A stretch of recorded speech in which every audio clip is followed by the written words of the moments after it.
में खास करके बीजेपी और सपा ब्राह्मण वोट्स को लेकर के काफ़ी फोकस कर रही है। जो 12% है, आज बीजेपी के अध्यक्ष भी ब्राह्मण अपने जो लीडर्स हैं उनके साथ बैठक कर रहे हैं। अखिलेश की पार्टी भी वहाँ पर उन पर फोकस कर रही है, बीएसपी भी फोकस कर रही है।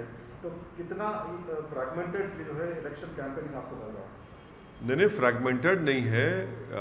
आपने सही कहा कि अखिलेश यादव और बीजेपी और बीएसपी हमारे ब्राह्मण भाइयों के वोटों के लिए पूरी कोशिश कर रही है, मगर देखिए इन तमाम में कॉमन फैक्टर है कि सिवाय 19% उत्तर प्रदेश के मुसलमानों के सब कास्ट और बरादरियों के ऊपर मेहनत की जा रही है, और 19% मुसलमानों को इन तमाम पार्टीज़ ने यतीम और लाचार बनाकर छोड़ दिया है और इनके कोई वोट की अहमियत नहीं रही। तो यही बात हम उत्तर प्रदेश के मुस्लिम माइनॉरिटी को बता रहे हैं कि भाई आपकी कोई लीडरशिप को आपको पैदा करना पड़ेगा।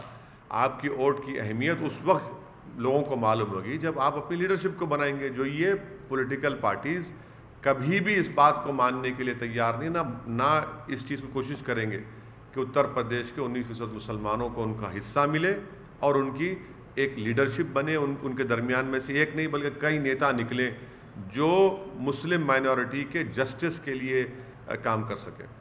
और दूसरी बात सर, कल गृह मंत्री ने कहा था कि जो अगर सपा या बसपा की सरकार आती है तो राम मंदिर जो है वहाँ पर नहीं बनाएंगे।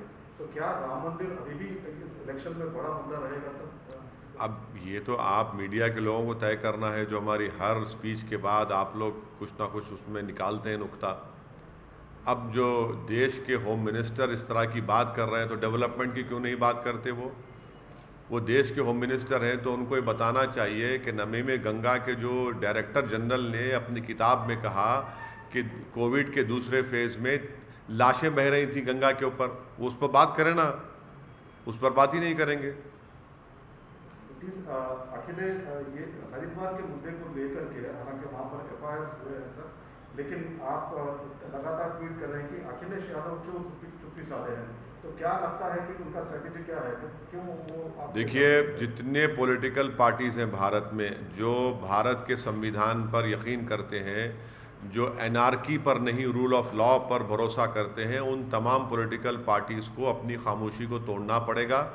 क्योंकि हरिद्वार के धर्म संसद में मुसलमानों के ख़िलाफ़ एक ओपन जेनोसाइड का कॉल दे दिया गया, जिसमें कहा गया कि म्यांमार में जिस तरह रोहिंग्याओं को बेघर किया गया, मारा गया, उस तरह भारत के मुसलमानों को इस तरह का उनका हाल करना चाहिए। अगर समाजवादी पार्टी वहाँ पर 70 सीट पर चुनाव लड़ेगी, कांग्रेस वहाँ पर अपना गवर्नमेंट बनाने की बात कर रही है, मनमोहन सिंह को गोली से मारने की बात कही गई जो देश के एक्स प्राइम मिनिस्टर हैं, तो इस पर भी आप रिएक्ट नहीं करें। कब रिएक्ट करेंगे? रूल ऑफ लॉ के ऊपर बात करेंगे या एनार्की के ऊपर करेंगे? तो इनकी खामोशी इनको एक्सपोज करती है और ये बताता है कि इसलिए खामोश हैं क्योंकि इनको फिक्र है कि दूसरा वोट नहीं मिलेगा। मगर यहाँ पर वोट की नहीं, यहाँ पर जेनोसाइड का कॉल दिया जा रहा है। मगर अच्छा है, देश देख रहा है इन पॉलिटिकल पार्टीज़ को, चाहे समाजवादी और कांग्रेस हो, कैसे वो लोग खामोश बैठे। और उत्तराखंड में बीजेपी की सरकार के आशीर्वाद और पूरी सपोर्ट पर इस तरह के धर्म संसद हुआ। उन्हीं की सपोर्ट पर, उन्हीं की ईमा पर, उन्हीं की पूरी सपोर्ट के ऊपर इस तरह की बातें की गई। सिर्फ FIR इशू करने से नहीं होता, उनको गिरफ्तार करना चाहिए। ये तमाम ऑर्गेनाइजेशंस को UAPA के तहत बैन करना चाहिए, तभी जाकर रोक लगेगा, वरना ओपन कॉल फॉर जेनोसाइड किया जा रहा है भारत के मुसलमानों के बारे में। आखिरी सवाल, MIM आप हर हफ्ते लगातार यूपी में जा रहे हैं, ज़्यादा फोकस कर रहे हैं और 100 सीटों पर चुनाव लड़ने का भी ऐलान आप कर रहे हैं। तो क्या नजर आता है माहौल वहाँ का सर? देखिए, जहाँ तक मेरी बात है, मैं अपने तमाम पार्टी के ज़िम्मेदारों के साथ, पार्टी के अरकान कार्यकर्ता के साथ, हम सब लोग मिलकर मेहनत कर रहे हैं।